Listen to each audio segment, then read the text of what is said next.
钱不是万能的这句话，在这个东京大停电的第8天被体现得淋漓尽致。在一家米店，顾客脱下一块名表递给老板换1袋米，老板不要，他又递过一辆玛莎拉蒂的车钥匙，非常恭敬地说：“这是我最贵的车，能换几袋米，您看着给。”可老板让他滚蛋，说只换食物和水，奢侈品都不要来。此话一出，准备用各种名贵物品来换米的有钱人都尴尬地离去，只有一个渔夫用钓来的鱼换了一点点米。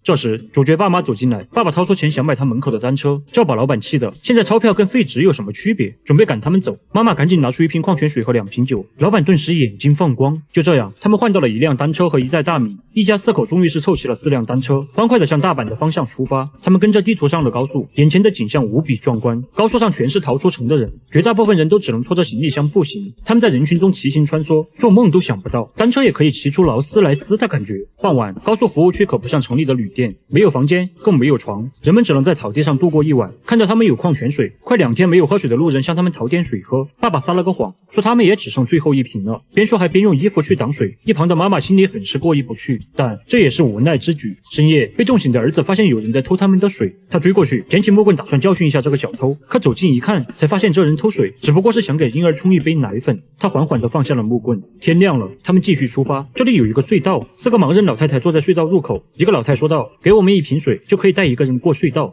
不然啊，这个隧道你们可过不去。”盲人带路，一家人差点没笑出声。他们根本没有搭理老太太，直接往隧道走去。可进入隧道越深，里面就越黑。很快，他们就完全看不见了，一不小心就会撞到停在里面的车，还会踩到一些不知道是什么软绵绵的东西，太可怕了。他们赶紧掉头回去用水支付工钱，让盲人老太太牵着过了隧道。就这样骑行了几天，一家人来到一条小溪边，这已经是停电的第16天了。他们的干粮和水已经快吃完了。这时的他们还没体会到饥饿和口渴，竟然认为小溪的水太脏，只能用来洗衣服，不能喝。等晒干了衣服，他们继续上路，但突然狂风大作，天上下起了暴雨。一家人躲到桥墩下，留下单车和行李在风雨中飘摇。许久之后，雨过天晴，刚洗的衣服脏了，火柴湿了，仅剩的一些大米也全都洒了。爸爸本想捡起来，但捧着脏不拉几的大米，他又嫌弃的丢掉。看着满目疮痍，爸爸急火攻心，晕了过去。妈妈只能留下来照顾爸爸。姐弟俩前往附近的一个小镇寻找生活物资。他们找到一家超市，但可想而知，能用上的东西早就没了。好在有一大堆猫粮罐头没有被拿走。儿子也找到了电瓶水，他知道这里面是蒸馏水，完全是可以喝的。有了吃的喝的，等爸爸恢复了精神，他们继续向大阪出发。东京大停电已经过去了43天，一家人终于是到了大阪。可这里并不像传闻那样有电，现在这幅景象跟东京没什么两样，也就是说，并不是东京大停电，而是全球大停电。